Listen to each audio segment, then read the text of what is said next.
Hello friends, मेरा नाम है आकाश बैद और आज मैं आपके पास इंडिया की अब तक की सबसे बड़ी एयर एविएशन की न्यूज़ लेकर आया हूँ। जी हाँ, आज मैं आपको एयर इंडिया और विस्तारा के मर्जर के बारे में बताऊंगा। तो चलो शुरू करते हैं। सबसे पहले मैं आपको एयर इंडिया की हिस्ट्री बता देता हूँ। एयर इंडिया 1932 में JRD टाटा ने शुरू की थी। जी हाँ दोस्तों, ये बात तब की है जब अपने देश में ब्रिटिशर्स का राज हुआ करता था। एयर इंडिया की पहली फ़्लाइट 1932 में कराची से मुंबई तक की थी और ये फ़्लाइट खुद JRD टाटा ने उड़ाई थी। और सबसे चौंकाने वाली बात ये थी कि ये फ़्लाइट उन्होंने अकेले उड़ाई थी। इनके साथ कोई भी क्रू मेंबर नहीं था और इस फ़्लाइट्स में पैसेंजर नहीं थे, बल्कि ये फ़्लाइट में सिर्फ 25 kg चिट्ठियाँ थी। जी हाँ दोस्तों, इसमें सिर्फ चिट्ठियाँ थी।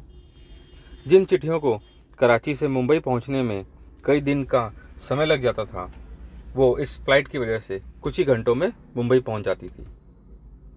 और मज़े की बात ये थी कि ये गुलाम भारत की किसी भारतीय द्वारा पहली उड़ान थी। इस उड़ान के लिए JRD टाटा ने बहुत मेहनत की थी। आज उनकी मेहनत की वजह से हम और आप इतनी आसानी से फ़्लाइट में ट्रैवल कर सकते हैं। ये उनकी ही मेहनत है जिसकी वजह से आज इंडिया का सिविल एविएशन इतनी ऊंचाइयों तक पहुंच गया है। उन्होंने ब्रिटिशर्स को बहुत बार इस प्रोजेक्ट के बारे में प्रपोजल दिया था, पर ब्रिटिशर्स उसे हमेशा रिजेक्ट करते थे। फिर उन्होंने ब्रिटिशर्स को एक ऐसा प्रोजेक्ट दिया जिसकी वजह से ब्रिटिशर्स उन्हें मना नहीं कर पाए। उनका प्रपोजल था कि ब्रिटिशर्स को इंडिया में इस प्रोजेक्ट के लिए पैसे देने की कोई ज़रूरत नहीं है, वो बस परमिशन दे दे और एक एयरक्राफ्ट प्रोवाइड कर दे। और जब उन्होंने परमिशन मिल गई तब उन्हें खुद ये एयरक्राफ्ट उड़ाना पड़ा, क्योंकि उस टाइम इंडिया में सिर्फ उन्हीं के पास एयरक्राफ्ट उड़ाने का लाइसेंस था। जी हाँ, हमारे JRD टाटा, उनके पास ही सिर्फ इंडिया में सिर्फ उन्हीं के पास ही एयरक्राफ्ट उड़ाने का लाइसेंस था। इसके बाद से एयर इंडिया इंडिया में शुरू हुई और शुरुआती दिनों में इसका नाम टाटा एयरलाइंस का था और बाद में इसका नाम बदलकर एयर इंडिया रख दिया गया। इस तरह एयर इंडिया ने गुलाम भारत से आज़ाद भारत तक का सफ़र पूरा किया और धीरे धीरे वो ऊंचाइयों तक पहुंच गई थी।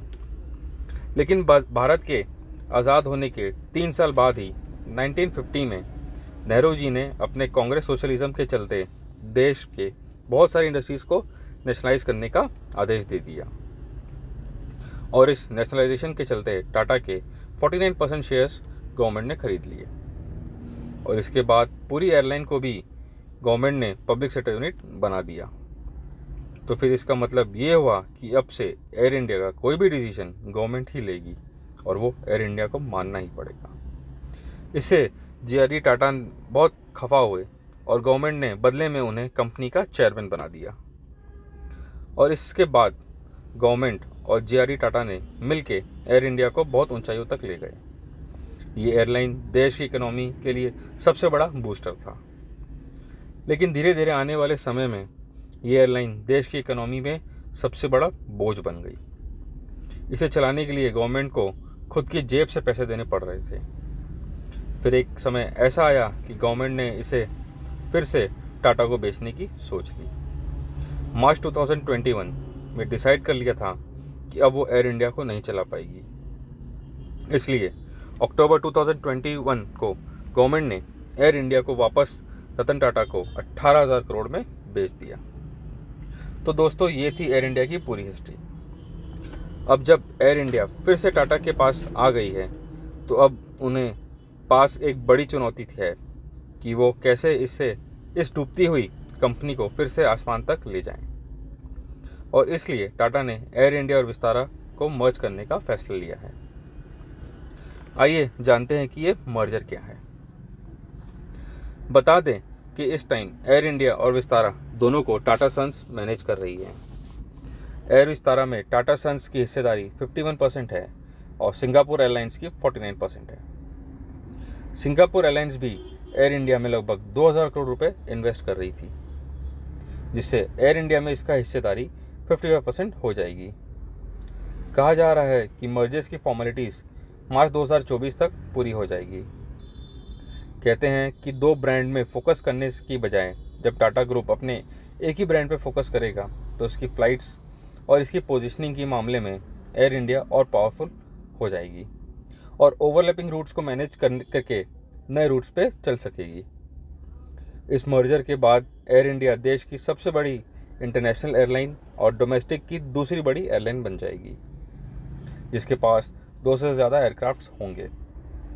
इसका एक और बड़ा फ़ायदा होगा कि एयर इंडिया को डोमेस्टिक और इंटरनेशनल एयरपोर्ट्स में मेन स्लॉट मिल जाएंगे, जो कि एयर विस्तारा के लिए भी अवेलेबल नहीं है। इससे सिंगापुर एयरलाइंस को भी बहुत फ़ायदा होगा, जिससे दुनिया की तीसरी सबसे तेज़ ग्रोइंग एयरलाइन कंपनी बोला जाता है। बता दें कि अब तक इंडिया में मैक्सिमम परसेंटेज इंडिगो के पास है और एयर इंडिया और विस्तारा की जॉइंट हिस्सेदारी लगभग 24% है, लेकिन मर्जर के बाद ये और बढ़ जाएगी। अभी तक कोई भी एयरलाइन लंबी दूरी के बारे में नहीं सोचती है, जैसे Europe, America, Japan, south Africa, Australia जैसे देश। इसलिए यहाँ बहुत बड़ा गैप है और प्रीवियस गवर्नमेंट्स ने गल्फ कंट्रीज की एयरलाइंस को भारतीय बाज़ार में पूरी छूट दे रखी थी और इसी वजह से लॉन्ग डिस्टेंस में उन एयरलाइंस का दबदबा था और अब इस मर्जर के बाद एयर इंडिया को यह फ़ायदा मिल जाएगा। सो दोस्तों, ये थी आज की न्यूज़। वीडियो को लाइक और चैनल को सब्सक्राइब ज़रूर कीजिएगा। Thank you.